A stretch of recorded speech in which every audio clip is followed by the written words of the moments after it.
So I have a bone to pick with women's clothing. Oh, okay. So I did not. in the Patreon exclusive green room, we were discussing about, my wedding and stuff like that. And how my wife, which is still weird to say, she wore wedding Crocs for the wedding. And, Kevin said, I looked at high heels. I don't know how women do it. I said, I have a reoccurring joke about women's clothing. Why do women's clothing not have pockets? Yeah. What an outstandingly good question. Why do they not have pockets? I've never understood this question. Right. I've never understood the reasoning behind pockets. Now, my wife has said that the old wives' tale is, or something like that, is back in the day, women's clothing would not have pockets to, prevent them from using witch's magic or something like that. Some ridiculous nonsense, which is okay, cool. I mean, all of the stories I hear about witchcraft is pretty freaking awesome. I mean, to be fair, I would not want to be burned alive at the stake. No, that sounds particularly horrible. I mean, we've all heard of Castlevania, right? Yeah. There you go. And then all of a sudden, the spirit of Count Dracula enters the room you burned my wife. But yeah, I was talking to her about this. Why don't you have pockets? Yeah. You guys have such comfortable clothing and you don't have pockets. They need pockets. And let me tell you, a lot of women that I've talked to, I mean, I haven't talked to that many, but I'm not like a Casanova, but they all say, we need pockets. And let me tell you, there are some dresses out there that have finally some designers. That's cool. I like that. Yeah. Some designers are finally figuring it out and they love it because pockets, let me say, pockets are pretty awesome. Pockets are great. I keep my wallet in there, my keys, my wallet phone. in the front pocket. Let me just put That's that right. You got to have the wallet in the front pocket. That's where it belongs, not in your back pocket. Yeah, I don't know how this back pocket thing got started. First of all, your back's you're going to be off kilter. It's not even just that. It's not even just that. You got some teenagers, they're putting their phones in the back of their pockets. Women are $1,000 phone. They're $1,000 phones, they're putting in the back pocket, and then they're surprised when the screen's cracked. Probably because your ass is on the phone when you sit down. Yeah. Something else that's got a crack in it is putting another crack in your phone. Oh. Right? so that's the thing. I fed that to you, didn't I? You did. I had fed that to you. I had to do it. Oh, that was great. That was well done. But I was gonna say something more horrendous, but what are you gonna do? But the other thing, and let me know if you agree with the whale has been washed ashore. Okay.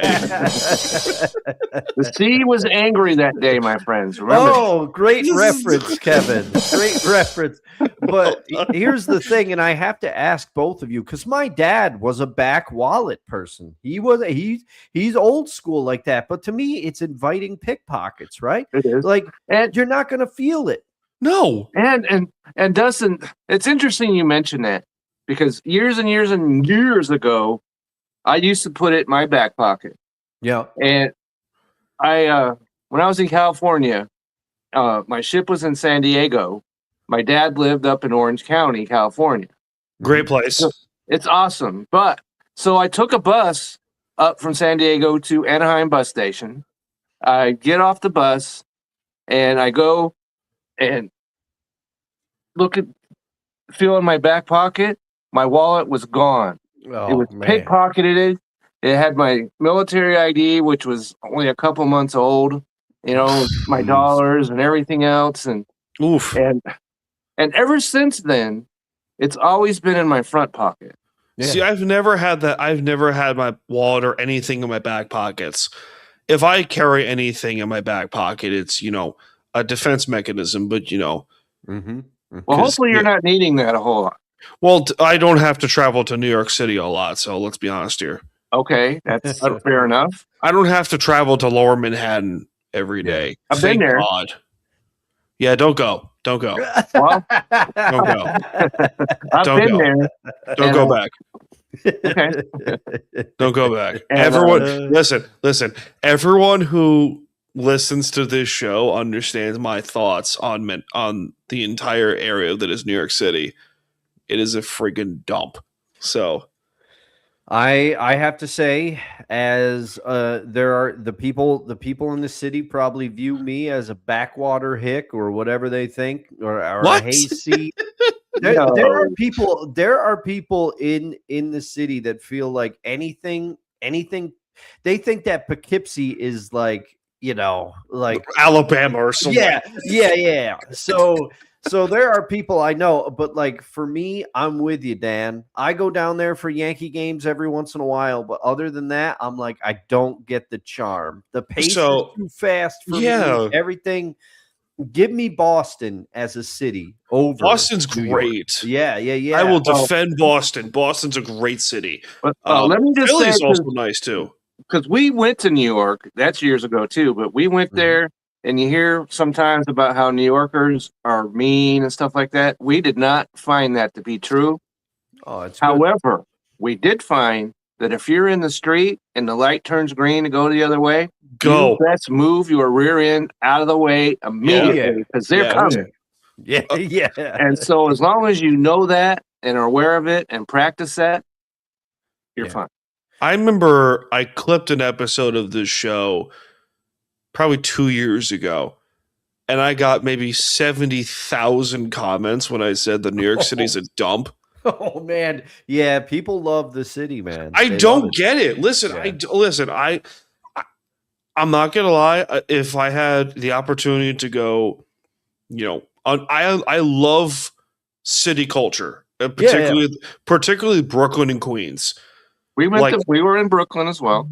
The lifestyle and the culture of those two boroughs, unmatched. However, get away from Manhattan. Get away from there. We went to Madison Square Garden. We had a great time. The Garden's nice. I will defend the Garden. The Garden's not bad. And we went and saw a play on Broadway, Rock of Ages. Good show. Very good show. Awesome show. If you ever get a chance to do that. Did I ever tell you the story how I saw Eric Clapton at the Garden before he retired? No. I don't. I never told you this story? No. Okay, so this is forever ago. So Eric Clapton, I think, has stopped playing, like going on tour and playing at concerts, as of a couple of years ago. Because Dustin, his health has been deteriorating for like 20 years. Doing God knows what will do that to you. Anyway. Right. And singing about it too. By the way. It was a hit. It was a hit. Yeah. It was a blowout. All right. Anyway, so did Layla love that joke? A slow hand moved a little fast after that. Jesus. Boy, you look wonderful tonight. Now that's a great song. Let me just chime in right there. And that is a good song. So that's about Patty Boyd, Kevin. Did you know that? Really? Yeah, that's about Patty Boyd. That's George Harrison's wife right there that Eric is singing about. It seems like you mentioned that I did hear that. Yeah. Okay, so we go to the Madison Square Garden. We're like in the back left corner of the stage, so we get a half decent view of the whole thing. Jimmy Vaughn, who's Stevie Ray Vaughan's brother, yes, opened for him, and he was okay. And then he's not Stevie. He's not Stevie. Let's be real here. Stevie. No one's Stevie. Let's be honest to God here. And then after Jimmy Vaughn, Dustin, you've heard of Gary Clark Jr.? Yes. He was next up. Awesome. Yeah, he's awesome. He's great. If you don't know who Gary Clark Jr. is, the first time that I saw him, I heard about him on a podcast, but he's in the movie Chef. If you've ever watched that, they go to like an outdoor festival. He's from Chicago, right? I think so, but I'm not sure. I'm not sure, but I've enjoyed everything I've ever heard. Kevin, I think you would probably find him interesting and cool. Well, if he's right before Eric Clapton, I would probably imagine I would. Gary Clark Jr. is from Austin. Oh, he's from Texas. Okay. I did not know that. So maybe he got involved because there's all kinds of music festivals going on down in Austin. So Gary Clark Jr. is like blues guitarist, jazz guitar. I guess you can call it, he's one of the very few mainstream guitarists that's keeping that style of music alive. Because let's be honest here, mainstream music is all like country, pop, rap, blah, blah, blah, blah. It is. It sucks. Let's be real here. I think it's him and Joe Bonamassa are like the two best guitarists out there right now. Anyway, going off track here. Gary Clark Jr. is next up after Jimmy Vaughn. It was awesome. And then Clapton shuffles his ass onto the stage, limping in the whole 9 yards. And it was like 2 hours of awesome. All right. So he put it together. He did. He put it together. Like Clapton, for God's sakes, that's not my favorite concert I've ever been to, but because everyone I've been to was awesome. Yeah. But that was a holy crap, I saw Eric Clapton moment. Yeah, that's pretty cool. That's cool. It is cool to do that. Yeah. But anyway, we're going off track as per usual. The best concert I ever went to, George Thorogood. George Thorogood. You've mentioned this like multiple times, though, Kevin. That is a great one, and from Delaware. A couple weeks ago, it's weird. I mentioned on No Creds because Ryan made a George Thorogood reference or something, and I was like, George Thorogood and the Destroyers. Thorogood's guitar tone is perfect. It's that right. It's just dirty enough where you're like, this is awesome. It's like a dirty martini. It's just dirty enough. And you wonder how his whoever it is that's playing the horn, is able to breathe after that show is over with. Right. Anyway, welcome, ladies and gentlemen, to the Department of BS from the beaches of lovely Long Island, New York. My name is Dan Cruz, the captain of this vessel, and I'm coming to you from Long Island, New York. And follow me on the show wherever you get your podcasts: Apple, Spotify, Good Pods, Twitter, Instagram, and Threads at Sandra Smooth and at Time to BS Podcast. Clips for the show on TikTok at Time to BS Podcast. Kevin's coming to you from the great state of Texas and Belly Up Fantasy Advice and BellyUp.com. And Dustin's coming to you from the capital region of Albany, New York, and no credits required. And follow them and stuff. That's right. Follow us. That's right. We got stuff going on. And don't forget to like, rate, and review, and follow the show on Apple, Spotify, Good Pods, and on Belly Up and Friends, and on YouTube. Don't forget to follow the official Time to BS Podcast Facebook page. Just search Time to BS Podcast. Gaming content's back because that's right. I saw that. I can, and why not? Yeah. Engage in those comments. You know what to do. Just be nice, people. And don't forget BS Sessions Volume 60 is coming soon. The Solo Files Part 2. So got that in store for you. But join the chat. That's right. Enjoy some chaos. That's right. It was Easter. It was Easter last weekend. Absolutely was. Fabulous. Yeah. The weather was perfect here. So we had a great Easter. Well, you also have like nice weather most of the time, Kevin. Let's not get crazy. Except when it gets too hot. When it's 104 at 10 o'clock in the morning, then no. Yeah. Good point. Like, have you ever been able to fry an egg on the street? I have not tried that, and you can do that in Arizona. I found out. Mm-hmm. Right, and I've been to Arizona, and it's 115 there, and they talk about it's a dry heat, and I always think, well, that matters none.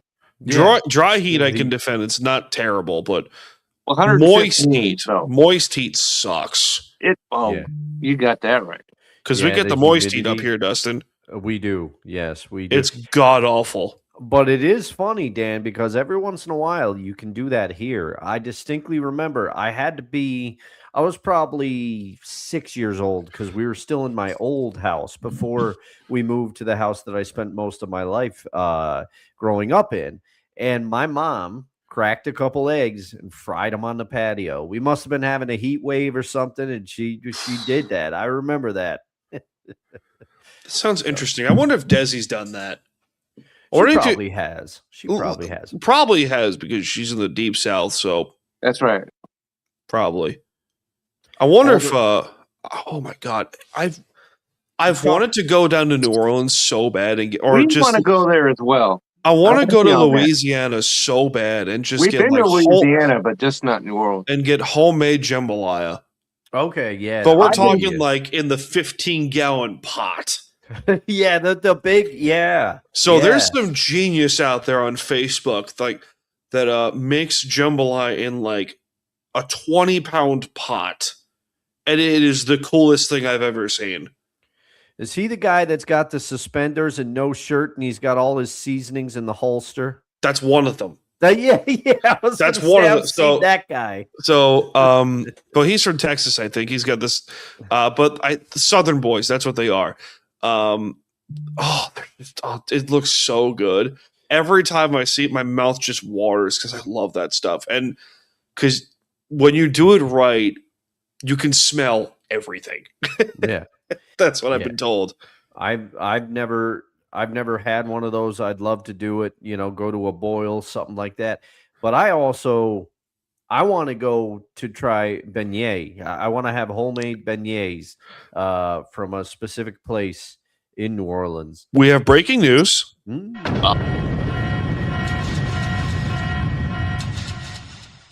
Friend of the show and host and co-host of No Credits Required, Ryan McCarthy joins the room and says, "Welcome home, integrity. The crew of Artemis 2 is safely home. Splashdown happened approximately 20:07 Eastern Standard Time." Yeah, you see those pictures they were posting? They were just mind-blowing. Oh, there you go. Which is proof that the Earth is a sphere. Yes. So, if you're seriously considering that not to be true, then I suggest we had this joke at 5 years old. Yeah.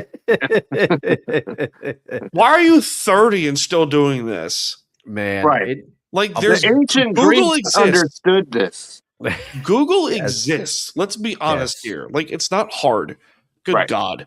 So, Jesus. But Easter happened over the weekend, and for those who celebrate Easter, happy Easter. Awesome. Yeah. Fantastic. What is your Mount Rushmore of Easter candy? It's just Ryan. Take that, flat earthers. Take that, Kanye West. Oh man, Kyrie Irving was also on that list. That's right. Here's the thing, and I don't think he's ever backed off of that stance. No, I don't think so. Here's the thing. They have a solid argument of, hey, maybe the Earth is flat, until you realize, oh wait, I can actually prove that there is a slight curvature in the Earth when some genius who is a flat earther took like a flashlight or something like that and like magnifying glasses and noticed that there was a slight curvature in the Earth. And the look on his face, he goes, well, darn. It's like, you can't be this stupid.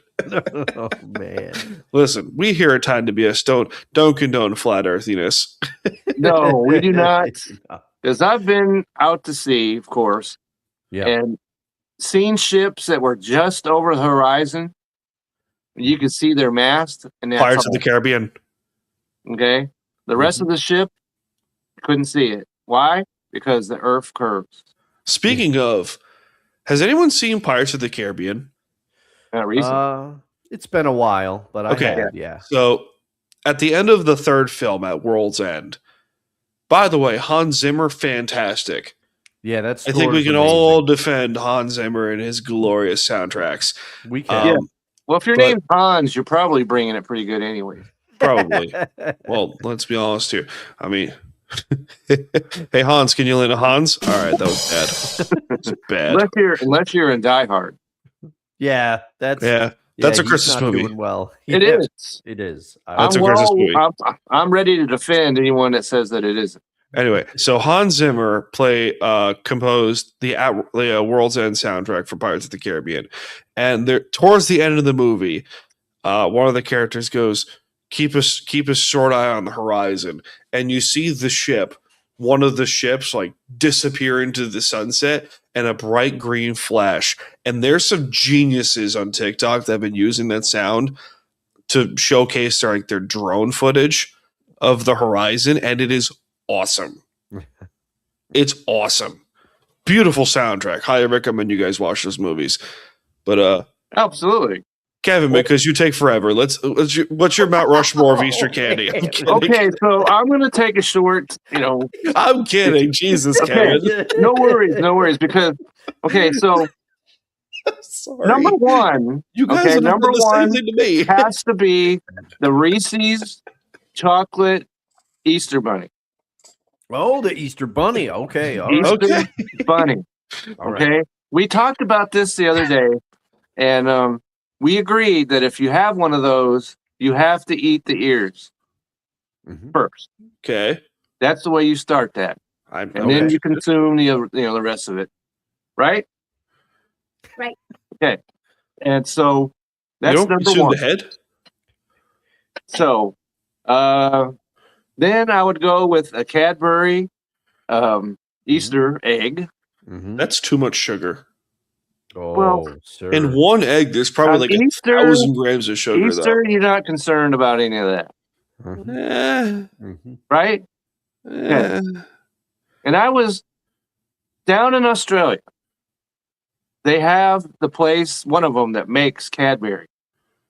Yeah. Oh, man. She's shutting my lights off over here. All right, and I went to that place. It's awesome. That's great. Man. So Cadbury, I'll do that. And a lot of people would probably say this is absolutely gross, but I like my Peeps. Okay. Okay. Now, I gotta ask you, Kevin. Sorry to interrupt, but you? There are people that will only eat Peeps when they go stale. Are you one of these people? No, that's undefensible. Yeah. Do you roast them in s'mores? I do not. Try it. Okay. The confidence with which you just said that, Dan. It was so good. Listen. If there's one thing that I am proud of, it's my big backness and my fat guy ingenuity. All right, Kevin. So you were talking about Peeps. Sorry about that. Yes. I like my Peeps. and they probably all taste the same, but I like the purple ones. Okay. I've never seen the purple ones. Oh, you got to investigate that. I will investigate this next year. Okay. Because they don't have Peeps anymore. Yes, they do. This time. They maybe not anymore, but well, yeah, right. All right. One more, Kevin. One more. So we got the chocolate pretty much covered. Yeah. And so it's not a candy, but on Easter you have to have a hard-boiled egg. Right? And it must be, what do you call it? It's got to have, put it in the dye and all that. Oh, yeah. Yep. Yeah. Okay. And so you've got, your colored Easter egg, right? And you bust that bad boy open, put some pepper on there, and we're good to go. I remember the Easter Beagle, Charlie Brown. That's right. Where one of the characters was like Peppermint Patty was talking to, I don't know, her friend or something like that. And she goes, Marcy, probably. Yeah, Marcy. Yes, Marcy. Yeah. Thank you. And Patty goes, you wrote some salt on them and you ate them. And Marcy put some salt on the egg with the shell still on it. He was in the egg and she goes, tastes terrible, sir. And I remember the face plant. It was great. It's fantastic. Oh boy, Dustin, what's your Mount Rushmore? Basket has all four of those items in it. I'm good to go. You're good to go. Don't blame you, Dustin. What's your Mount Rushmore? All right, so similar to Kevin here, I'm gonna have my list is gonna have some overlap here, but okay, I will tell you that my version of the perfect, because Reese's is number one with a bullet. But yeah. I'm going the Reese's egg. I love the egg. To me, it's the best version of the Reese's peanut butter cup and the Reese's. I like the pumpkins for Halloween, the ghosts they do, but the egg is the perfect ratio to me. It is the pinnacle of the Reese's peanut butter cup. So Reese's egg, number one. Number two, because of my childhood. And this was Do either of you remember the commercials? Now, I'm an 80s/90s child, right? But every Easter, right before Easter, the people at Cadbury had this commercial, and it was a rabbit that was clucking like a I chicken. remember that. Yes, was clucking like a chicken, and yes. they'd bring in other animals too, and they had this lion that was like bark, bark, Yes, like yes. and That is fantastic. those commercials had an impact on me because I always wanted the Cadbury eggs, but they were a staple in my Easter basket growing up. I love them. I know them, but I'm with you, Dan. It's a lot of sugar, but I only have them once a year, so it's okay. Yeah. Right. Sugar overdose. So we're doing that. And this next one, people are going to say, well, this is kind of basic here, but I don't care. I like it. Like M&M comes out with like a pastel M&Ms, and they're little mini egg size. I love those ones. Yeah, I love those ones. I'm with you. I'd like to change my answer to that. Yeah, I mean those are good ones. And then coming in last, my 90s is coming out again. I don't even know if they still make these, but Butterfinger was my favorite candy bar as a kid, and for a while they made Butterfinger eggs, and those things were awesome. They were another Easter staple for me. So that is it. Honorable mention. It's not candy again, but honorable mention. I'm with Kevin on the egg, but for me, deviled eggs are an Easter staple as well. I love deviled eggs. That's a dangerous game on a plane, though. Yeah. Let me tell you this. Let me tell you something. Do not have deviled eggs for breakfast and then go on a flight. When did you do this? I did not do this. I saw a clip of this. Okay. And it was really funny. So you're not so you that's don't so have funny for the person experience. involved, I would imagine. No, that's plus one of the worst places. I mean, I haven't flown much in my life. We've been over ear problems on a plane. Yeah. But I mean, being sick of any kind in a plane bathroom, that's gotta be the worst. That's gotta be the worst. That's gotta be the worst. That's awful. I'm the opposite. I fall asleep on the plane. So all right. I have no issues. I've flown quite a bit, so because you've also been everywhere. So I'm starting to think that before, we should introduce a new segment into the show. Kevin's places. So Kevin's travels, and we'll just be like, have you ever been here? Yes. It's like get a map, but it's also a dartboard. Yes. Yeah. Kevin, have you been here? Yeah. Fargo, North Dakota. Oh yeah. Yeah. You ever seen one of those videos that they do that they say that the average American's only been to like 5 of these cities or whatever, and then they go through the list and been there, been there, but haven't been to Europe. Okay. So that is on the list. I'll let you know in a month. Yeah, because you're going to be. We definitely will need and demand reports. Okay, I got you. All right, so I'm up. All right, so I'm going to get this easier. Chocolate Easter Bunny. That's a classic. Skittles. Skittles. Okay, I love Skittles. I love Skittles so much. Channeling my inner Marshawn Lynch. Tootsie Roll Pops. Oh, okay. And Charleston Chews. You're a Charleston Chew guy, huh? I like the Charleston Chews, and not when you put them in the freezer. Because that's bad for your teeth. Yeah. True. That's a dangerous But I like game. the Charleston Chews, because they've got the chocolate and what's like marshmallow or something. Marshmallow. That's okay. Yeah. But I like the chocolate one better. So I saw a clip of some Samoan guy. He had a toothache. Oh no. And he goes, "Oh man, this tooth is killing me. Be right back." He does exactly what you think he did. Big Samoan guy rips his tooth out. With the I heard that, Mrs. Yeah, I thought exactly, Mrs. Wilson. Yeah. My thought. Now, keep in mind here, the Samoan culture, which I've been to American Samoa. We want to drop that in. They're unnaturally strong. Yeah. You ever want to be scared to death? Take a Samoan lady out for a date. Her family will join you. I've never experienced this.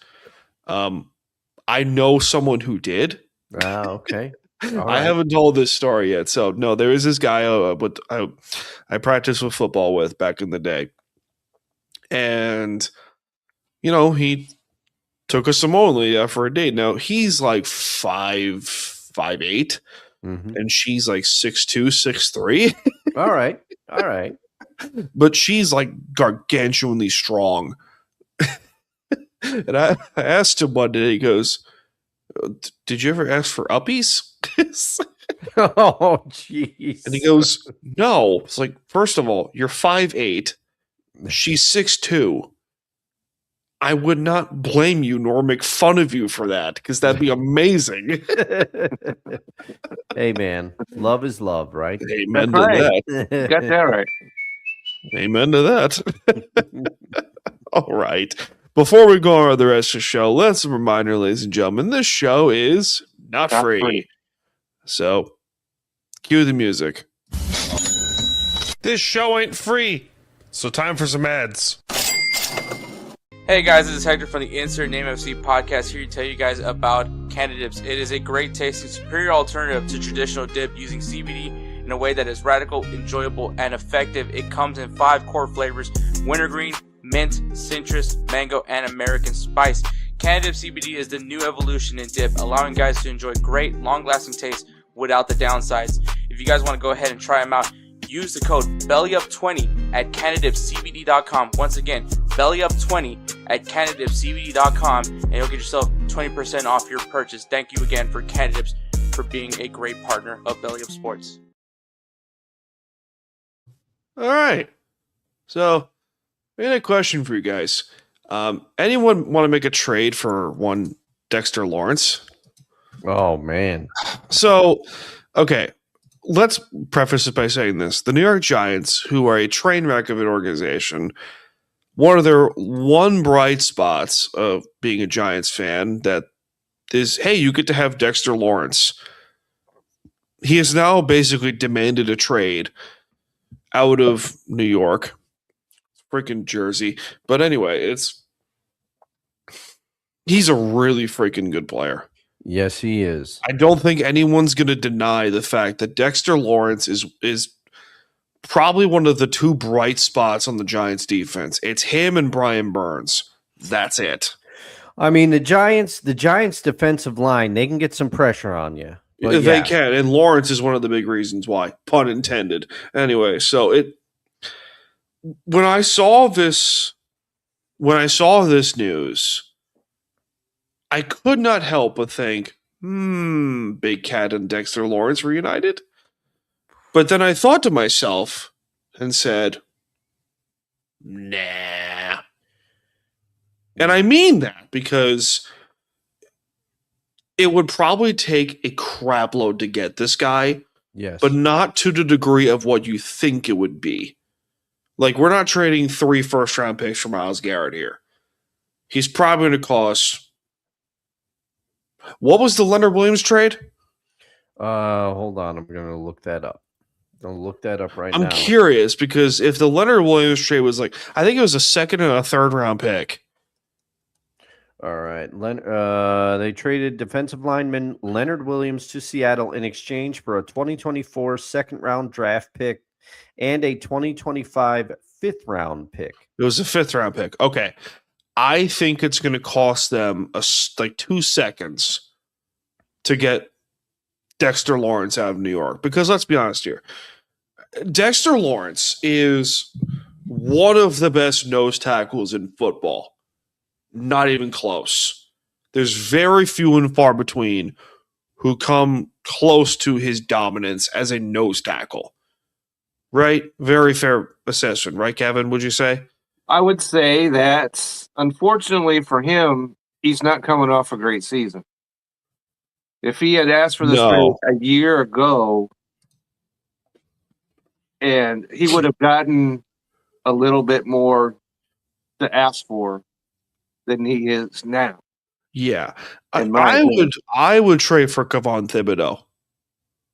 Yeah, Okay? I mean, That's who I would go after. I could get behind that because he's cheaper, and he was on the block. He was on the trade block for the last couple of years. Right. So and I can. And the thing I always get, if I'm a general manager, because he's got 2 years left on his deal. Who, Thibodeau and Lawrence? No. Dexter Lawrence stuff. Oh, okay, got it. Okay, good. Okay. If you've got 2 years left on your deal, we've got nothing to discuss. No. That's my personal, that's just me. Mm-hmm. I know the Seahawks didn't feel that way with JSN and all that. Yeah. But if you've got 2 years left on your deal, we're not talking. Correct. I know football is a little different because, they could drop you tomorrow. Yes. And that's a little different. And because he's got no guaranteed money on this contract left. Wow, really? No, there's no guaranteed money at all. Wow. If he plays, he's got $18.5 million this year and $18 next year. But it's not guaranteed. So that makes sense. Interesting. That's why he's doing this. There's no guaranteed money. He wants that guarantee. Which he deserves it. Right. Give or take. You would, plus he's a great player. The great player. Doesn't have the stats coming off this year to back that up. No. He only has a half a sack last year. And that's all. That's amazing. Yeah, it is.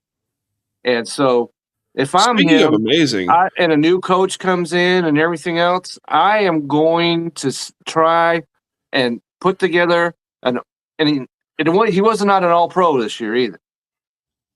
A Pro Bowl and all that stuff. Not that Pro Bowl means anything, but anyway, I would try and say, okay, I'm going to play out this year, raise up my stock, and then try it again and see what happens. Speaking of amazing, when did the Titans change their uniforms? Oh, they did that a bit. Those are amazing. They're great. I like the color scheme, but I just want to say quick, because initially I was thinking, let's get Dexter Lawrence in Seattle. But the problem is, Kevin hit on it. He wants an extension with the Giants. And it's true. Yeah. He's been trying to negotiate it for the last 2 years. That's part of the reason that he apparently wants out of there. Seahawks don't have a lot of cap space anymore because a lot of it went to JSN. Right. We said they were saving up their cap space for something, but a lot of that went to the JSN contract now, who is now the highest paid receiver in the NFL, deservedly so. So worth it. Right. And they still got to pay Witherspoon. Yes, which that's next. That's the next. big. That's going to be interesting. Yeah. How they're going to get that deal done. Yeah. So, I don't know. Maybe so it'd be interesting because if I've got a new coach coming in, I think that I'm going to try and make nice, and because John Harbaugh knows what he's doing on the defensive side. It's John Harbaugh. That's my point. It's John Harbaugh. Right. Yeah. And I think that this guy could make me even better. I think the Giants are going to surprise some people. They might. I think they're going to surprise some people.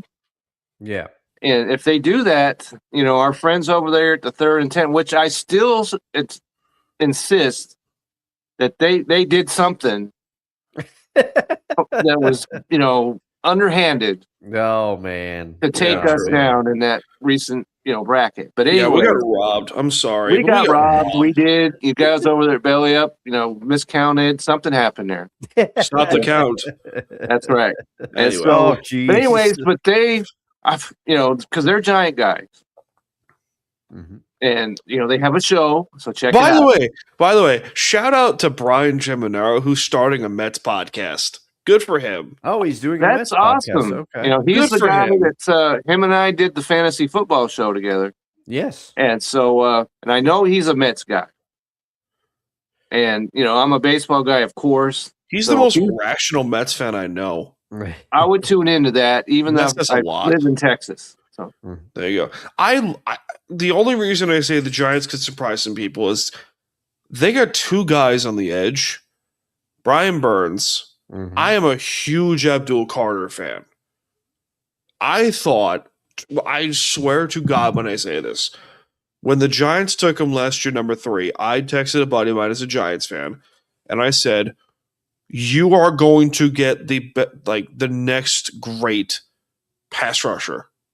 Like, you're going to get Justin Tuck. A faster Justin Tuck, essentially. Mm-hmm. And he goes, I'm in.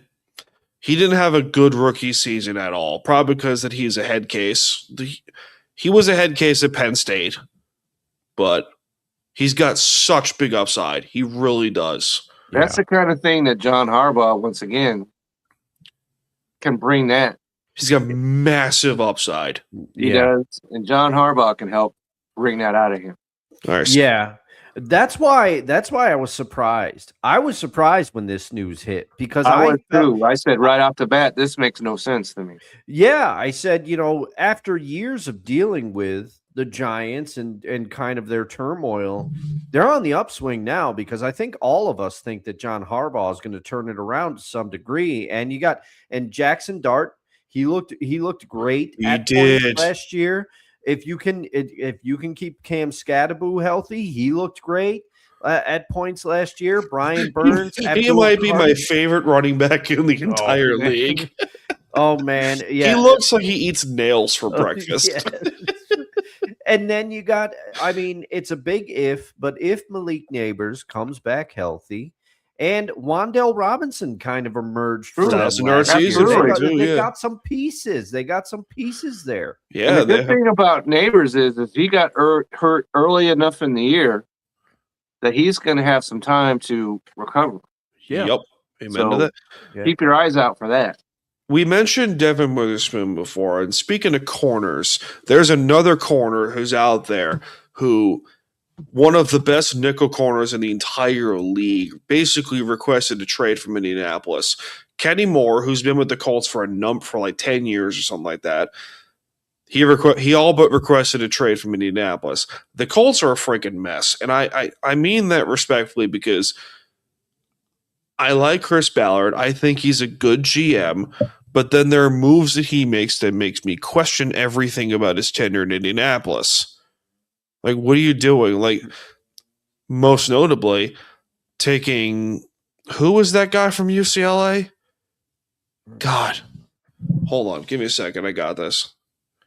All right, I got this. All right, I was going to say that I would look it up, but you're on it. You're on it. You're taking it. While you're doing that, this is a little different than the situation we just talked about. Yes, because he's only got a 1-year deal. Correct. And the Colts and him have both agreed to seek the trade. So they're already trying to do this. Latu. Okay. Who was taking a pick after him? Take a guess. I got to look it up. Oh, want me to tell you? Yeah, okay. Yeah. Byron Murphy. Oh, man. Okay. All right. So that's right there. We'll take that right there. Well, that just goes to show why John Schneider is who he is. So the Colts took that player at 15, and then 16 comes around and goes, and John Schneider goes, we have Byron Murphy just laid in our freaking laps.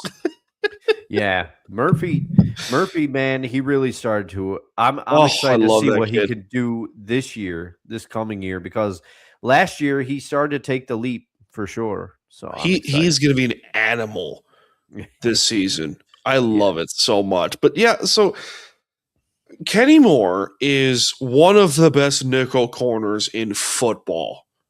Like, without hesitation. He's that good of a corner on the inside. He's super talented.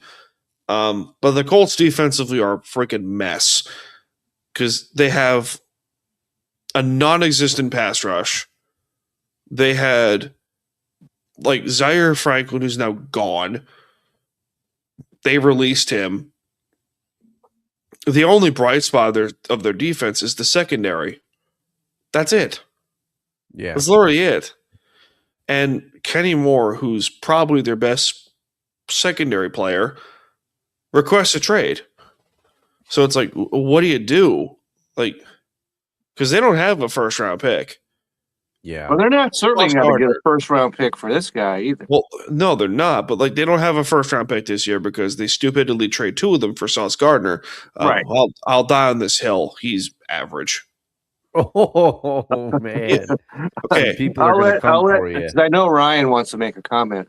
Okay. I'm sure Ryan would agree when I say, compared to his rookie season, he has fallen off a cliff. Well, I was stunned when the Colts traded 2 first-round picks for this guy. That's certainly debatable. And they paid him all that money. Well, and that's what makes more sense because the Jets had extended him. The Jets extended, right. The Jets extended him. That's right. Right before, and then they trade. But it was pretty much the Jets got an offer from the Colts that they could not refuse. Yeah, if you get 2 first-round draft picks, you got to pull the trigger for that. Correct. Yeah, and so the issue with this guy though is he's got $10 million left on his deal, and he's what, 32? That's something we can confirm. I think he's in his early 30s because he's been around for a long time. Going to be willing to take on a $10 million contract for a guy who hasn't been a Pro Bowler since 2021. He's 30. 30. Okay. That's kind of getting up there when we're talking about, defensive backs. Yes. In my opinion. So correct. And like I said, they've already agreed. The Colts and him both agree we want this trade.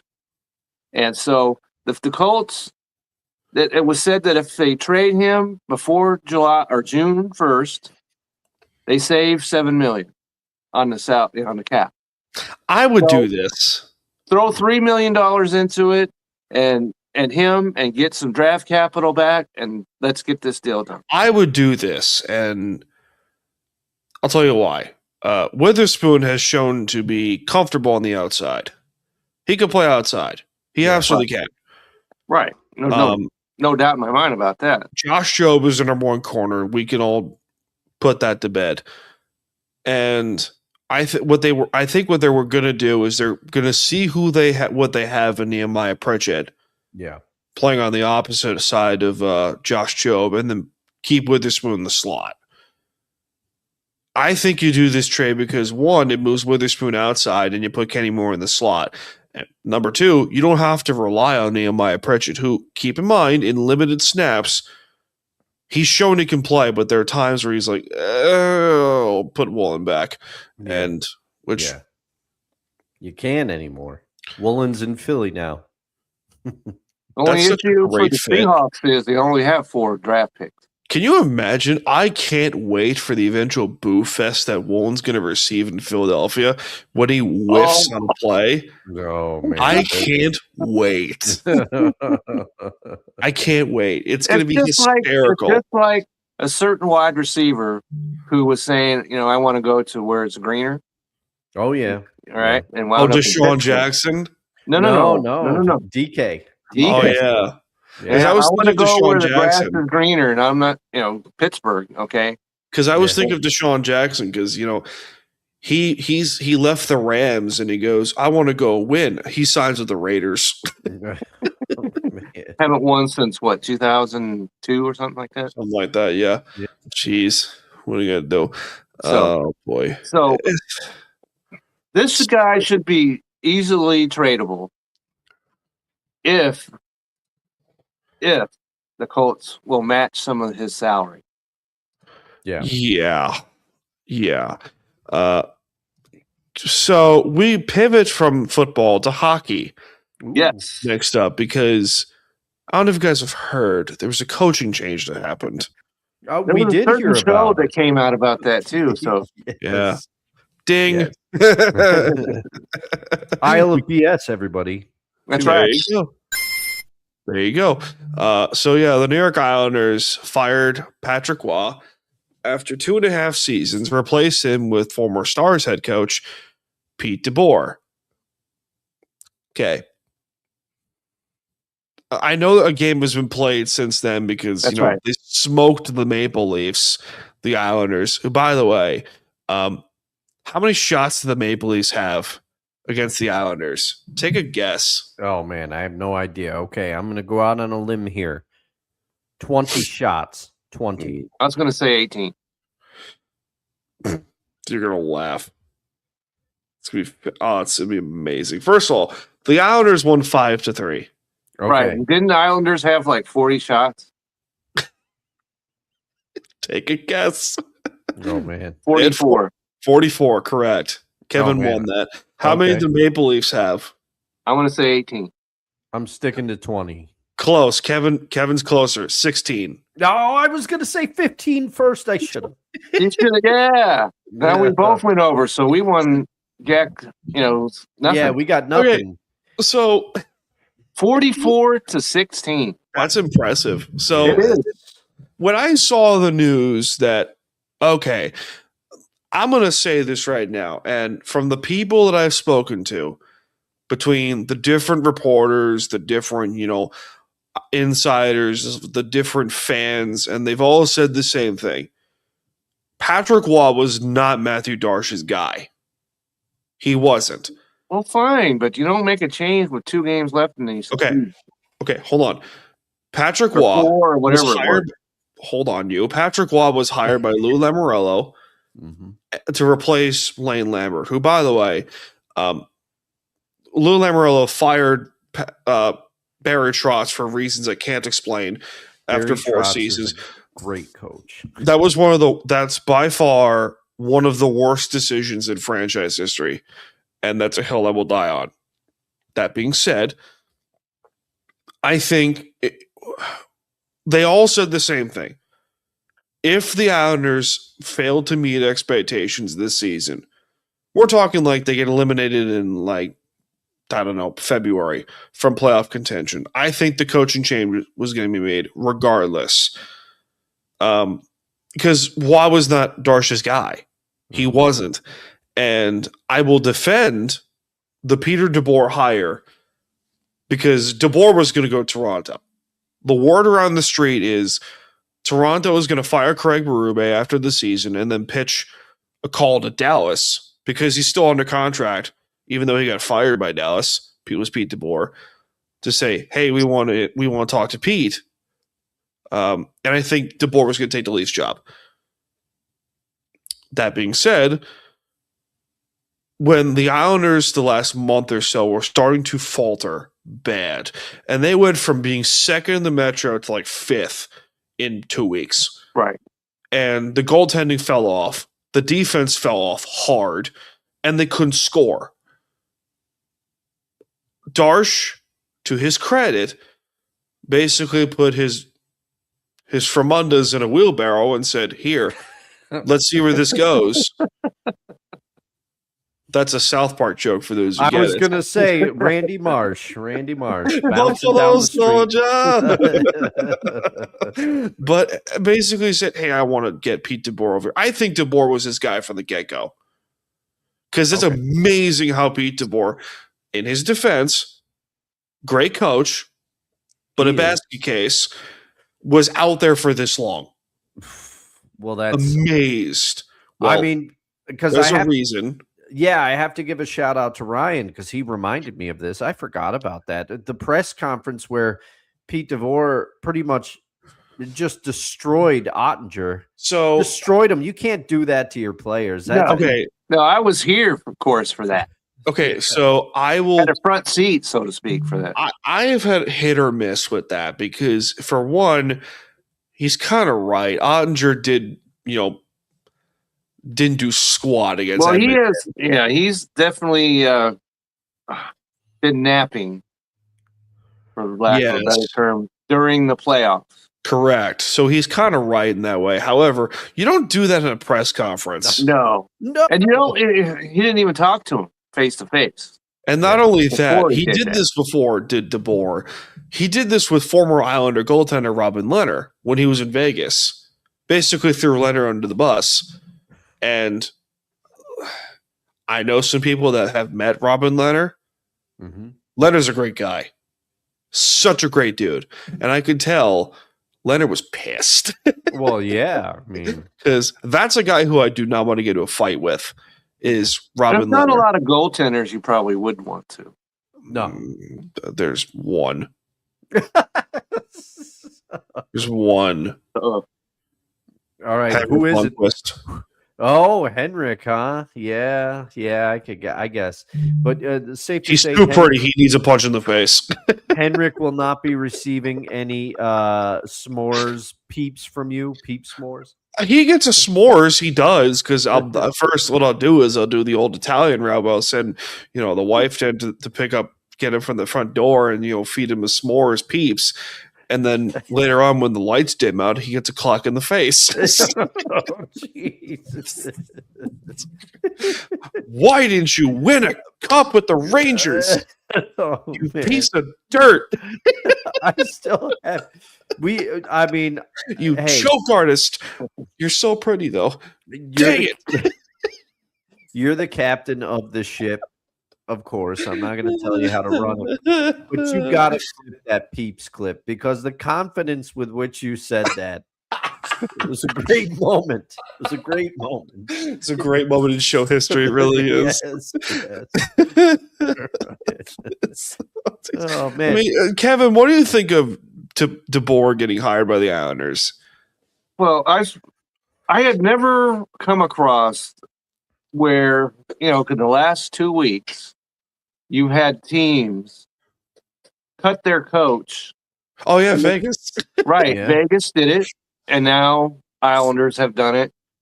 And I've never, people get fired because, but they don't get fired with 2 games or 4 games left in the season. That's not true. The Devils did it twice.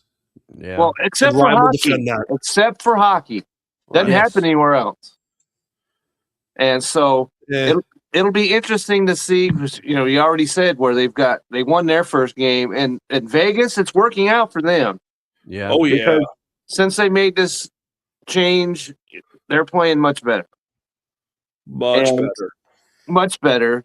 So, but if you're gagging, so to speak, make this change earlier.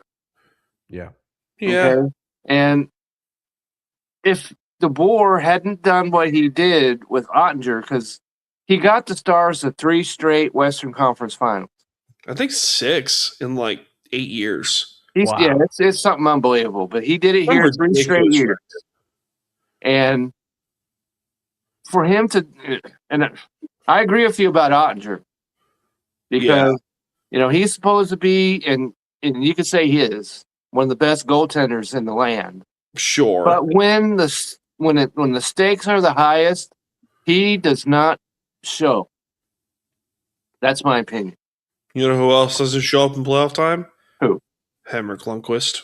I'm telling you, I'm sure Ranger fans will agree with me. That man is too pretty to lose. I'll ask Uncle Al the next time I see him. He'll tell you. He's lived the Rangers pain. Yeah. Yeah. You could text Brian about it. Brian, of course, your one-time cohort on the Three Rails Metro Hockey podcast. That's right. So, you're much more in tune with the hockey than I am. Yeah.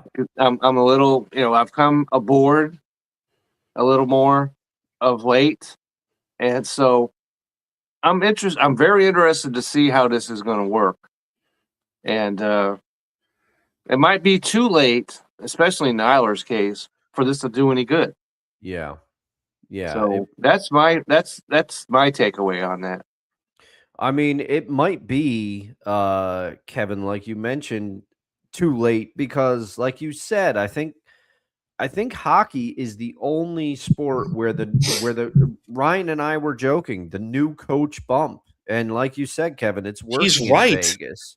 He's 100% right. Yeah, it's working in Vegas, but we'll see what happens with the Islanders. But I think this was a case of, I think you're right, Dan, that Matthew Darche was like, I didn't make this hire. And this, to me, shows that he felt that this team had the tools and to succeed. And which they do. Let's be real here. Well, you mentioned it. Yeah. And I remember a few weeks ago on this very show, I applauded them for at least giving something a shot, with that trade, trying the trade. But the thing is here, I think this is They were looking for somebody with a proven playoff record, which he does. And no question about that. And they're thinking, okay, he can get us over the hump. He can do this, and maybe this season get us into the playoffs. But I'm with Kevin on this one. Like, if you're gonna do it with 10 games remaining. Do it, give him a chance somewhere. But I don't know how much, because you were saying that you've heard that he was going to take the Leafs job. So did the Islanders kind of have to swoop in and grab him? They had to. They had to, which is like, okay. But then you're right, Dustin. They do have the tools necessary to go far. Matthew Schaefer is going to get Norris Trophy votes. Yeah. He's certainly going to win the Calder. I don't think anyone's going to argue that. He's winning the Rookie of the Year trophy. He is. He tied Brian Leetch for the most goals by a rookie defenseman in NHL history. Yeah, you talked about that. Yeah. 23. He's got 23. Well, and I mean, I know that you will admit this. Ranger dislike aside, anytime you're in Hall of Famer. Yeah, anytime you're mentioning Brian Leetch in reference to Hall something that somebody else has done, you're in good company there. And by the way, I believe he was the first Islander defenseman since Dennis Potvin in 1985 to score 20 goals. Yeah, you mentioned that. Yeah, that's right. First one to do it in 40 years. So, and Potvin's one of the 5 best defensemen ever. So, anyway, we digress here in this program. Jeez, Kevin, you have some fantasy advice before we continue? Okay, before we get to the fantasy advice, I want to name my MVPs of the week. Yes. Okay. And so on the hitter side, I'm going to go with James Wood of the Washington Nationals. He's woken up a bit. He's woken up, and this is what he did on opening day. Okay, you ready for this? Yeah. He was 0 for 5 with 4 strikeouts. That's not bringing it. No. Okay. Nope. But the last week, he has hits in 5 to 6 games. He's hit home runs in 3 straight games. Mm-hmm. Okay. And so 7 RBIs. He had a stolen base, 33 fantasy points. So he brought it. But he didn't bring it near as much as the pitcher. And you guys are not going to like this. And I had to do it. Okay. It's Jeffrey Springs of Oakland / Sacramento / Vegas Athletics. Okay. Pitched twice this past week. Pitched against Houston and Sacramento, 6 innings. Okay. Got the win. Mm-hmm. Then yesterday, didn't allow a hit in Yankee Stadium until the 7th inning. Yep. Took a no-hitter into the 7th. 7th innings, 7 innings, 1 hit. Okay. And so for the week, this man came away with 54 fantasy points. Ooh. It's going to be difficult the whole rest of this year for anyone to beat that. Yeah, okay? that's so. And isn't he, Kevin? I think he's a 2-start pitcher this coming week, isn't he? I think he's got. No, because he started Thursday, so he's only going to make 1. Oh, okay. I think probably Wednesday.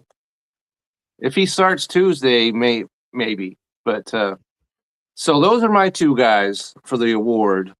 And so my advice, throw this in there because I've heard this over and over and over again when it comes to fantasy baseball. And that is people saying, well, it's too early to give up on anybody. Correct. And the only thing I'll say to that is it depends on the size of the league that you are in. If you're in a large league and don't have a big waiver wire, that's true.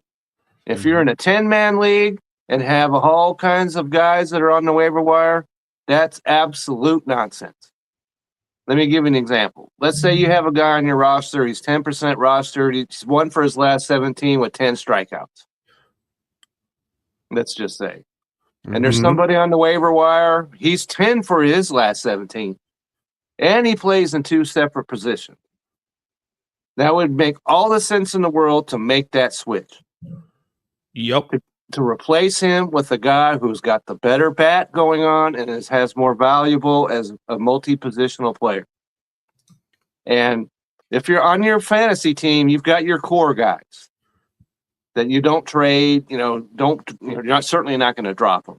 Yeah. But at the bottom of the roster, that's all churnable. They're all worth. You can drop any of them if there's a guy that's on the waiver wire who's playing better. So I don't hold to this. Well, we got to wait till the end of April to drop somebody. Not mine, and I'm not into that. Nope. If there's a guy on your roster I just did that. I had Colton Cowser from the Baltimore Orioles. He's awful at the plate right now. Awful. And he was only like 7% rostered. How awful we're talking about? Like Joey Gallo awful? No, well, Joey Gallo takes awfulness to a whole new level, but that's a description we're gonna have. That's a whole description we're gonna use a player for now on. How awful are we talking about? Joey Gallo awful or yeah. And so he had to go. When your batting average is like 130, that's bad. Yeah. That's what career I'm saying. batting average. And the guy struck out 7 times in the last 4 days. He's got to go. Yeah. Yeah. Okay. So that's my advice about that. And the same with the pitcher. Okay. If you got a guy who is a 10.54 ERA, right? And he's getting ready to pitch against, let's say, the Dodgers this week. Mm-hmm. Why would you keep that guy on your roster? No, you wouldn't. You can't. I agree with you. And I feel like, especially on the pitcher end, I'm kind of with you, Kevin. And I need to, because I always struggle. And I'm going to ask you, because you're my fantasy guy, because sometimes I wait too long to make a move, and then somebody else has already made the move. But on the pitching side, I feel like you got to act fast, because let's say somebody gets shelled in their first start, like they get like a 14 ERA. Even if they right the ship to some degree, it's going to take months to bring that down, Especially if they're a relief pitcher. Yeah. Yeah. Right? Especially, that's why I don't have a lot of relief pitchers on my roster. Because there was a guy, I forget who it was, he on opening day, negative 15 fantasy points. Oh, man. It's hard to make that up. And that's what happens to relievers, because they come in, let's say it's 3-2, and then they get no outs, and the guy, he walks a guy, then the next guy up hits a home run. Guess what? It's a blown save. That's -5 fantasy points. It's a loss. That's -5 fantasy points. Plus, he gave up 2 hits. That's -2 fantasy points more. And then he gave up 2 runs. So that's another -2 fantasy points. Oh, Jesus. Yeah. So, it shells you.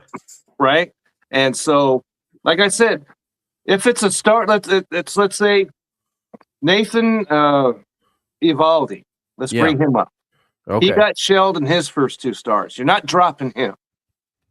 Let's be clear about this. Mm-hmm. Because he's the number 1 starter for the Texas Rangers.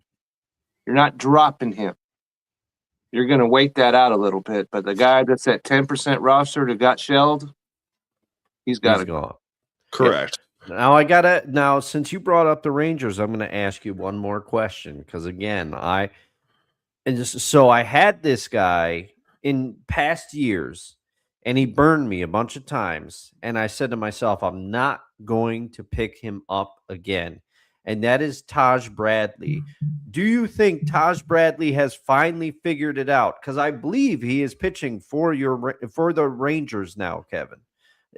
Am I right about that? But he's been amazing. I'm going to check that out while you're asking the question.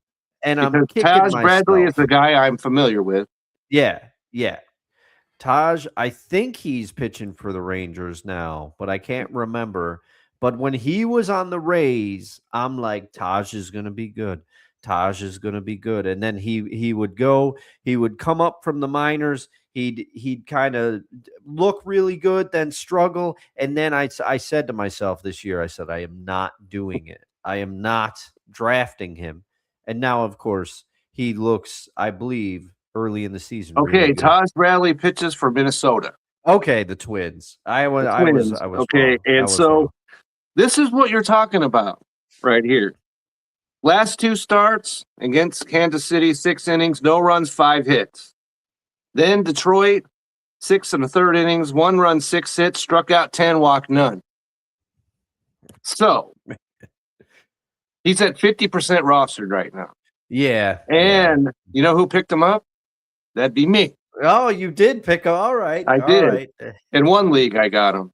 But that's a guy right there. Let's say I can't drop somebody, and then this guy goes by the wayside, and there's 23 fantasy points just went down the toilet. Yeah. You've got to be willing, because I'm a gunslinger anyway. You just ask Vince.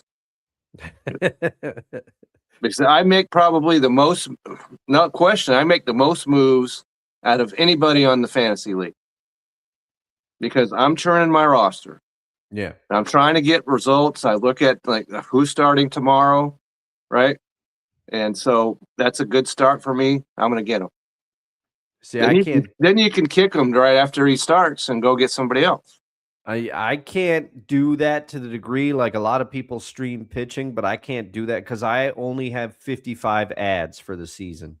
So I got to, in the league that I'm running, I got to kind of, you can make moves, but you also got to be cognizant, And I like to save some of it up because in August, when the rosters expand, let's say some rookie gets promoted that's like all world, I like to put guys like that at the end of my bench and see what happens. But so we have 2 more segments to get to before we close up shop. Okay. All right. Which we'll get to them in a second. But first, last reminder, ladies and gentlemen, is this show free? It is not. No. All right. Time for some ads. There we go. This show ain't free, so time for some ads.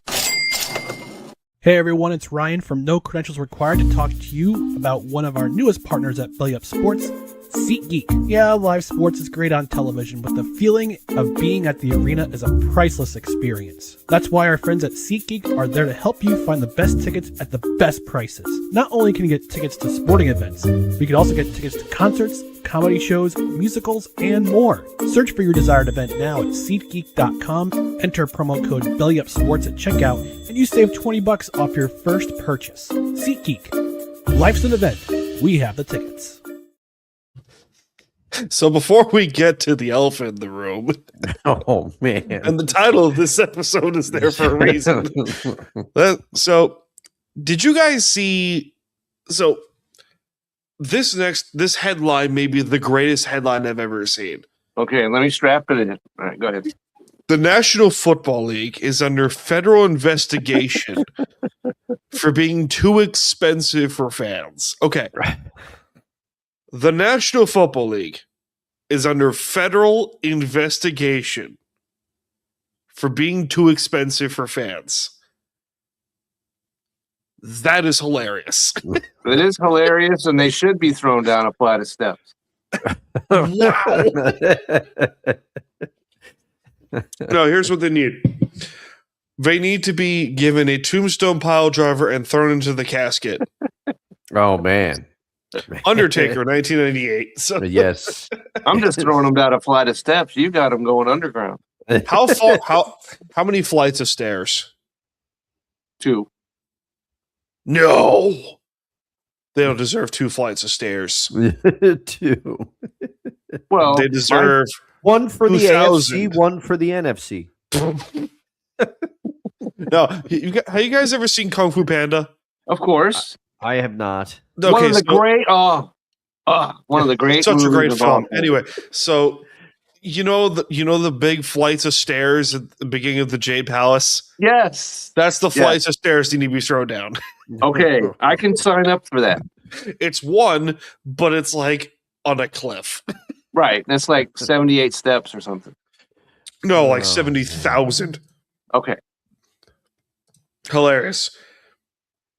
And I always thought it was ridiculous that you had to have Netflix and Prime, and Paramount Plus, and whatever the heck else, HBO. And come on, I thought we solved this problem with like the YouTube TV and the end of cable. Yeah, cable's still around, but like I thought we solved this problem already. That was the pitch. Yeah. Here's the thing. Here's what the NFL should do. They should learn from Major League Baseball. Okay? Ooh, Kevin, don't hear that often. Hold on. I will defend. Let me defend this.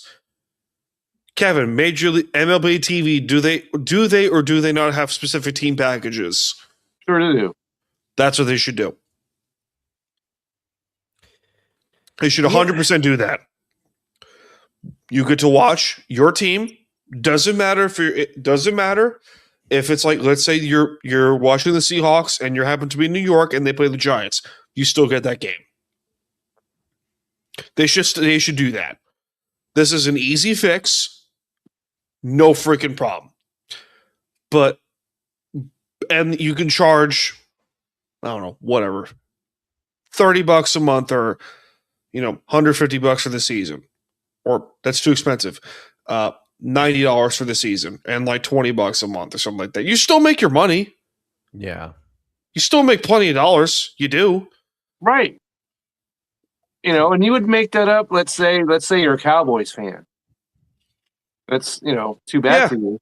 But, right? Let's say that you are, and you live in Fargo, North Dakota. There we go. You don't think that there's people all over the country that would sign up to be able to watch the Cowboys? They would. Yeah. Okay. And so maybe, not nearly as many people, obviously, will sign up for the Seahawks. Obviously. Even though they're the Super Bowl champions. But all the people signing up for Cowboys would make up for that. So, And this includes everything. This includes the Fox broadcasts, the ESPN broadcasts, the CBS broadcasts. That's right. That's a great idea, but this they'll is never easy. do it. This is easy. Yeah, they'll never do it. You're right, but But that's they might have to now. They might have no choice now because of this BS, like the federal investigation nonsense. Well, the irony, as is investigating this while things are extremely expensive everywhere. But is what it is. But capitalism targeting capitalism. Like, what are the odds? And I will admit, okay, I'm kind of shooting from the hip here because I didn't get a chance to read the articles. I've been very busy at the day job. Things are going, I don't have as much time to catch up as I would like. But I was under the impression that they weren't only talking about TV deals in this. They're talking about what it costs to go to the stadium and watch a game now. Is that that too? Is that correct? Okay. So I'm not. Which is a problem in all sports in general, because you want to take, let's say you're some parents and you want to take your son or daughter or child, whoever, to a game, you're going to be paying through the nose for it, for sure. Right. And that's where the NFL, I think, Dustin, the NFL is the worst at this, because let's say you want season tickets. Speaking of through the nose, right? Eric Clapton. You have to pay for the NFL exhibition games at the exact same price that you would pay for a regular season game. That's the biggest scam ever. Yeah, that's that you're going to go see an exhibition game. Now the NFL don't care about any of that. Yeah. So you're not going to see any stars, and you're paying the exact same that you would pay during the regular season. The NBA does the same thing. That's nonsense. The NBA does the same thing. They charge market price when LeBron James is taking a load management day. Yeah.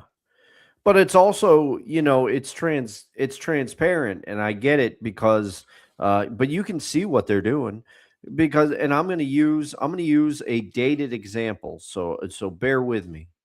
But I believe in the late 90s and very early 2000s, like right before the Jailblazers, quote unquote, got there.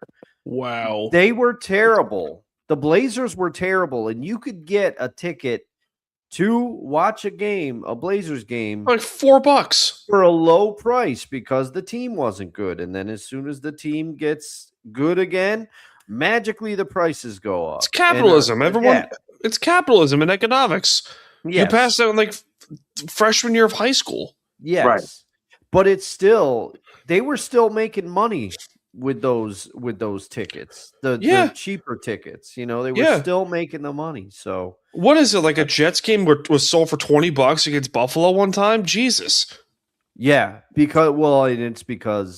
that's where it is. The NFL and every league does it, but they'll depending on who's coming to town. Like baseball teams do it when the Yankees or Dodgers or Phillies or Red Sox come to town, teams with large and devoted followings. If it like even the A's will do it, they'll jack up the price because people want to see those games. Whereas, a team that doesn't have as many fans, a smaller market, they'll keep it down. I get it, but it's so transparent that it just feels like, all right, we all know what you're doing and we know why you're doing it. But it's when they're getting us everywhere, this is where it starts to feel like, okay, I understand this game's more expensive because of who it's against, but the food is more expensive and the parking is more expensive, and there's no place where it gives anymore. No, there isn't. And by the way, Desi brought up a fun fact. She bought season tickets for Mobile, Alabama's inaugural hockey season.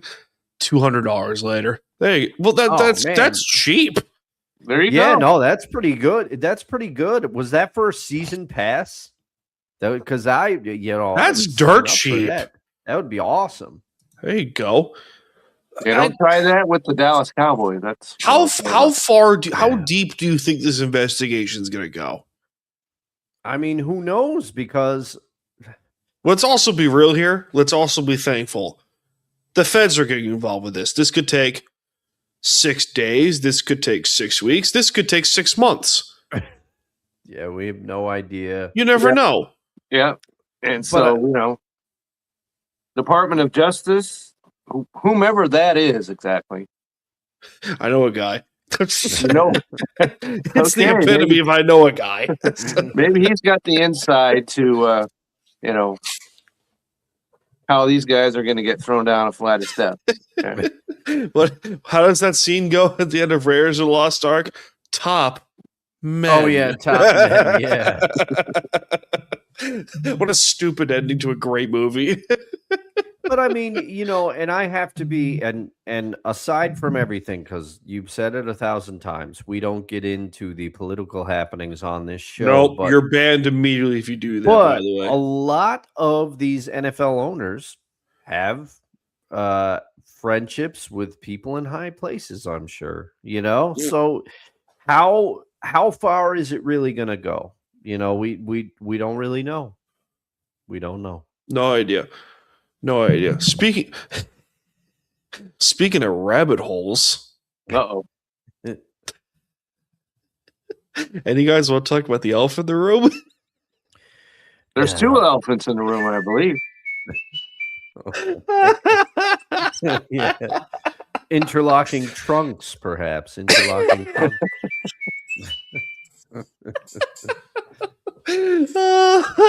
Where's Ryan? We need him the most.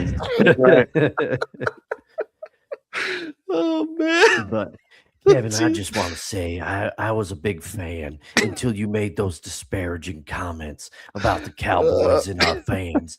There's going to be a lot of people that sign up for this NFL package. Oh God! Oh, that was man. wonderful. So. Former ESPN reporter and current reporter for the New York Times and The Athletic, and current Patriots head coach Diana Rossini and Mike Vrabel have been they were caught having some quality alone time, which wouldn't be a problem except for one issue.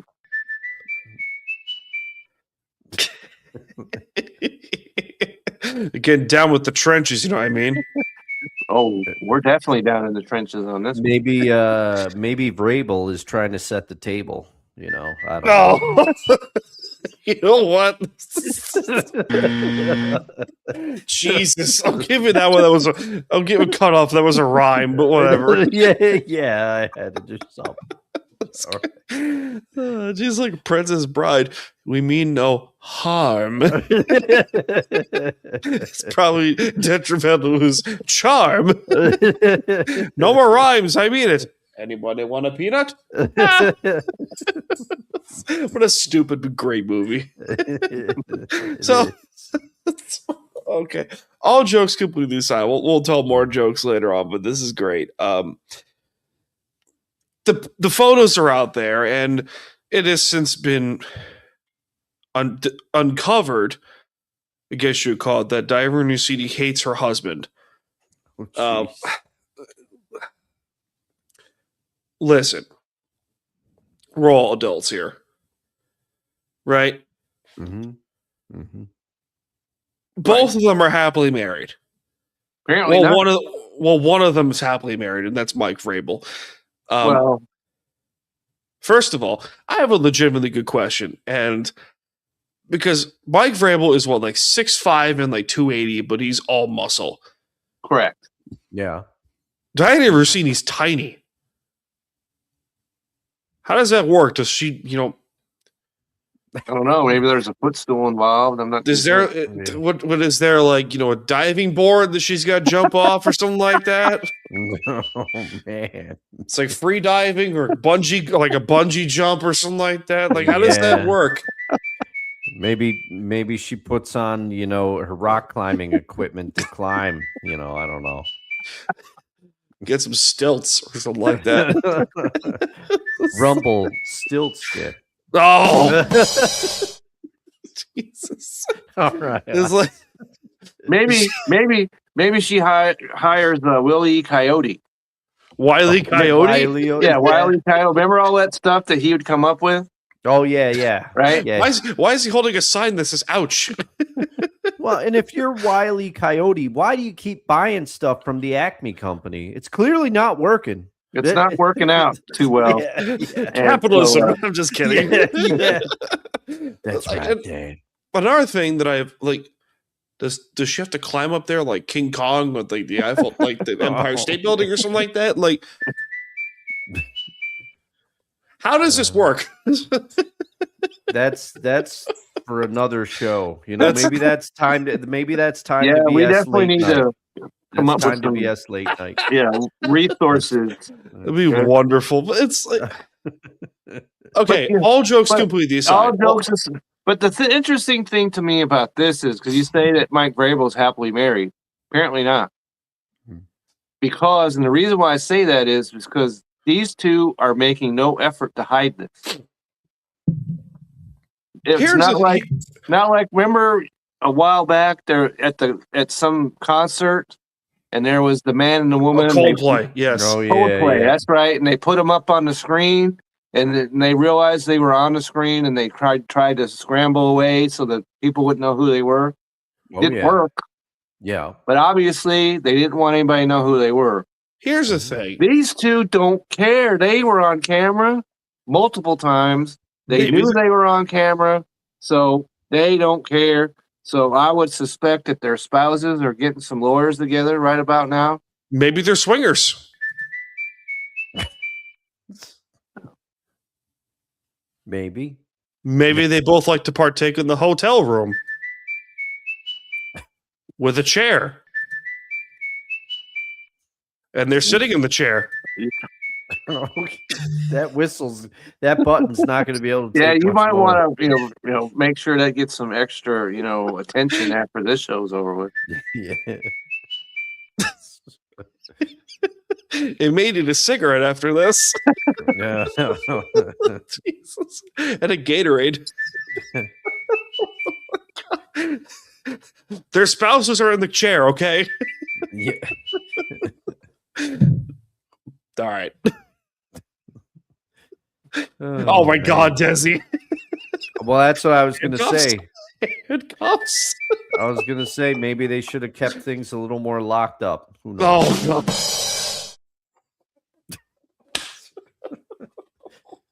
I love this show. Jesus. Oh, Jesus. Oh boy, did you see Jinkies? No, I said geez. I heard Jinkies. Like, Velma? Yeah, what am I, Velma? Velma over here? Saying Jinkies. That's one. Oh man. Okay. All right. Let's get serious. Yeah. Ugh. You're holding in. You're holding it. Raw. Oh God, I can feel Desi getting involved here. But yeah, you're a little bit tied up right now. That's all I'm gonna say. Speaking of tying up, who's bringing the rope? Yeah. Jesus. This is wonderful. I love this show. But okay, so jokes completely aside, for like the fourth or fifth time, Here we go. Yeah, we'll try and keep it on track. For all of the brouhaha that like reporters are saying, like Joy Taylor destroyed women's sports empowerment and blah blah blah. It's like this is significantly. Well, this is not as worse, but like it's pretty bad. Like it doesn't destroy, but it damages the integrity of women in sports as reporters. Especially because she works for the New York Times. How in the world is she supposed to be, above board when she's doing any kind of, report? Yeah. Yeah. That was my first thought, was like, this is so damaging to, the reputation of women in sports. It's damaging because, listen, aside from all of this, Diana Rossini is a good reporter. She is, but now she's going to be known for God knows what she does behind the scenes. And you got women that, Kevin, Dustin, we happen to know, some reporters that are women. Yeah. Some who have worked for Belly Up, some that we happen to know personally. And they're probably looking at Diana Rossini and go, D, what the hell? Like, what are you doing? Like, Jesus. No, I mean, that's the thing that's tough. And we were talking a little bit, Dan, you and I, in the Patreon exclusive green room, and Vrabel's going to catch some heat for this. Oh, he's going to get... Oh, God. But he will recover faster, rightly or wrongly, than she will, because her occupation, you just said it, Dan. Like, people are going to question her credibility all the time. Yeah. If she ever, they're going to go, and she makes it so it's more difficult, for another woman. Yeah. They're going to be thinking, well, do you have this position because you earned it? Yeah. Or do you have this position because of whatever? Joy Taylor. Fair, but it's just the way it is. Yeah, it's not fair at all. And I would say if it was another industry, I mean, we hear stories about, hey, I said it earlier on the show, love is love. I'm trying not to judge people, but the thing is, we hear it all the time. An actress or an actor and a director work together. It doesn't have to be, or two actors work together, and they're spending a lot of time on set together, and they're getting to know each other very well. And then sometimes they have to pretend that they are married or they are in love. And guess what? Sometimes real things come out of that. But the fact that this is I get it. Love is love, but was it worth it? Because she will not be able to recover from this. No. He eventually will. He will. And let's also be real here. It's a lot easier. Again, we mean this in literal terms and not to be, sexist or whatever. It's a lot easier that he's the Patriots head coach. Yes, that's exactly what I was talking about. I was talking about because his position and her position, she put more at risk here for this. Yeah. She's a reporter. He's the Patriots head coach. This is the opposite of like the guy that was, the coach of Michigan. Oh, yeah. Yeah. Right? Yeah. Okay. But who in this relationship has the most to lose? Oh, Rossini, not even close. She does. How many people are qualified to be the head coach of the New England Patriots? Not a lot. There's 1,000 what form? The bad Patriots or the good ones? Are we talking like pre-Belichick and pre-Parcells or post-Belichick? I'm just talking about in general. Yeah. Because pre-Belichick and Parcells, it's a whole other discussion. Right. They were bad. Because there are only 32 spots that, you could be a head coach in the NFL. 32, that's all there is. right? True. There's 1,000 people that could do her job. Yeah. Literally 1,000. Yeah. And I'm with you, Dan. She is good at it. She's a good reporter. Yes. But I mean, now she's torched. She's not going to be able to cover the NFL. I mean, we'll have to see what happens. But have you seen her Twitter? Have you seen her Twitter lately? I have. I want you to do me a favor. I want you to do me a favor. Go on find her recent tweets and read the comments. Oh man, they are horrifyingly glorious because geez. she's getting roasted, and rightfully so. Rightfully so, because we make the joke about Russell Wilson and stuff like that, how he ran himself out of Seattle and he ran himself out of Denver and blah blah blah because he did to himself. Diana, you did this to yourself. You did yourself because you didn't have to be known as, you know, I use this joke lightly, the $2 reporter in Vegas. Jeez. You could have been known as, hey, I have a good reputation as a good reporter who also happens to have good sources. And not those sources. Like legitimate reporter sources. Yeah, there you go. Ryan said it perfectly. The comments are brutal. She tried to sneak a fastball, and the internet is hitting her out of the park. Oh, no. Yeah, it's terrible. It's terrible. Then, you know, and this is the kind of place, because I saw this. This was interesting to me, that it costs $2,000 a night to stay at this place. Oh man, where is she? Okay, it's in Arizona. Arizona. Well, that explains a lot. Okay, but my point is, if it costs $2,000 a night, you know there are other celebrities that are probably staying in this place. Yeah. So therefore, there's going to be people around that are always looking to get a picture of whomever. This is not the place to be doing this. And then, like I said, they did it right out in the open multiple times. Yeah. It wasn't like they're trying to keep this under wraps. And so whatever comes of this, they did it to themselves. So I don't feel bad for either one of them, whatever comes their way. Not at all. Yeah. Not at all. I mean, I just feel bad because it's going to be a double standard. Mike Vrabel, he's going to be just fine. He may go through some short-term, and I mean, obviously, he's going to have some explaining to do in his marriage. They both will. But he will recover faster, and it helps that, as sad as this is to say, he will make the argument, I just took the team to the AFC Championship game and the Super Bowl. Well, you know. Okay, so let's play the theory game, shall we? Let's say they didn't hook up realistically, and maybe she just needed a companion. Yeah. Okay, that's an easier argument. That's an easier argument to say to your wife, and go, listen. Swear to God, we didn't do anything. Yeah, she held my hand. Who's buying that argument? I know nobody is. Good point. Nobody's buying that.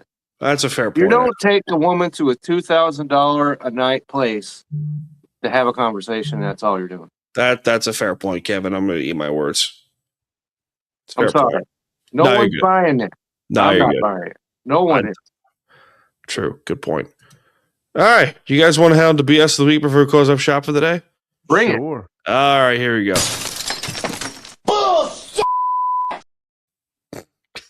I don't know how we can be more bold than what we just talked about, but there you go. Right. I'm really looking forward to this part of it. All right, so we go to Seattle for this week's edition of BS of the Week. Kevin, Dustin, did you know that Ichiro Suzuki, Hall of Famer, was getting a statue up in Seattle? I did not know. I had heard that. You had heard this. Did you know? Did you know that the bat broke? Oh no! You didn't know this, Kevin?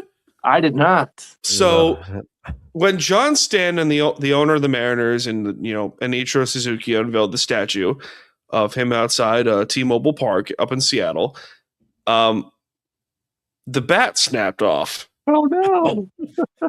It's terrible. You would think, hey, we got to test this bat to make sure it doesn't break. Yeah, because that's expensive. Is there too much wind up in Seattle, or what? What exactly I don't know. Maybe it was the there? rain or the Starbucks or the salmon or something. Maybe it was a homeless guy. I had not heard that. Because there's a lot of homeless people in Seattle. Yeah, unfortunately, there's a lot of, it's a Jesus problem. Mariano Rivera is still breaking bats well after retirement. That's well done. That is very well done, Ryan. Greatest closer ever. Not even close. Not even close. The only man to unanimously get a Hall of Fame induction. Unanimous As vote. he should have. As he should have. Well, there's a lot of players that should have got unanimous besides that, but Jeter probably gets that vote. And he definitely, when you talk about guys who made their careers, that's him. Yeah. Oh, yeah. No, absolutely. And it's still amazing. I know we're going off beat with this, but it's amazing to me. He got away, he only had one pitch. Yep. His entire career. Yeah. You got away with a lot. Nobody could hit it. Nobody. Barely anybody. Very few were able to homer off of it, too. Oh, right. Yeah, no. And Luis Gonzalez got him that one time in 2001. You know what? And that's interesting because that was probably the most feeble hit, game-winning, hit maybe ever. Yeah. Wasn't like he hit a line shot to the warning track, down the third base line or something. There are very few pitchers in the history of baseball that are considered unhittable. Yeah. Mariano Rivera is one of them. Anyway, we're going off track here. Ichiro Suzuki, who, by the way, did you know the Mariners are retiring 51 twice? That I did not know. Who was the other 51? Randy Johnson. Okay, I was going to say Randy wasn't in the 90s. I couldn't remember. Randy was a Mariner in the 90s. He was. Yep. I remember he was. And then he got traded to, I believe, Houston in 2000. Yes. Houston. That's right. And they went to the playoffs. They lost, and he went to Arizona, and then, of course, they won the World Series. By the way, who wins, Randy Johnson or Bird? Randy. Randy by far. Yes. Randy wins. Clip. Randy wins explosively. That's such a great clip. That's something that you could never plan that to occur. No. You know what I mean? It's crazy. By the way, to quote Ryan, Jeter would have been unanimous, but he fell short by one vote.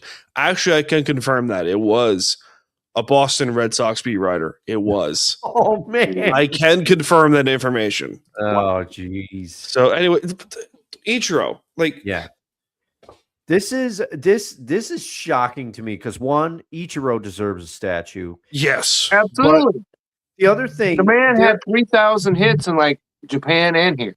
Yes. Yeah. And the thing is, and as a Mariners fan, you could probably agree with me here, Dan. But there's two players who deserve the statues, and you got to get it right. And one of them, Ken Griffey Jr. Yep. The other one is Ichiro. The other one. He is the other one. And I mean, you could make an argument for Edgar Martinez. No, the Mount Rushmore of Mariners is pretty easy. It's Randy Johnson, Ichiro Suzuki, Ken Griffey Jr., and you can make a very good argument probably for Jay Buhner. I was going to say, I mean, Jay Buhner, but I know he was a DH.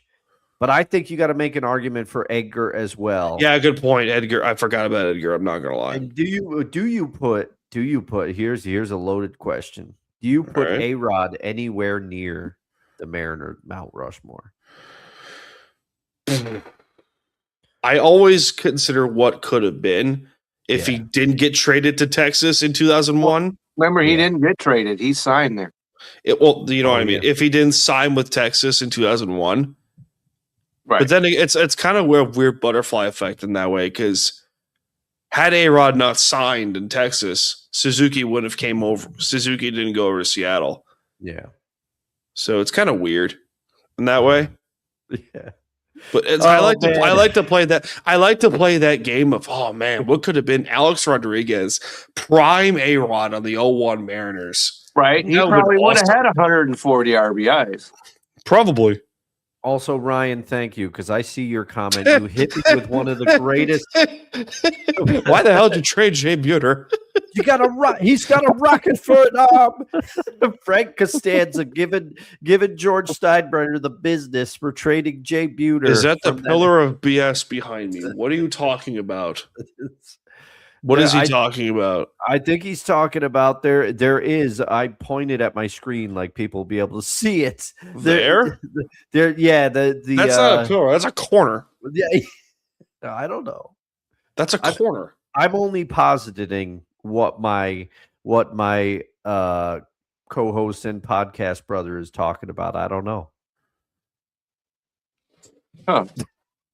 But this Ichiro bat thing, you got to get the statue right. You can't. He is one of two.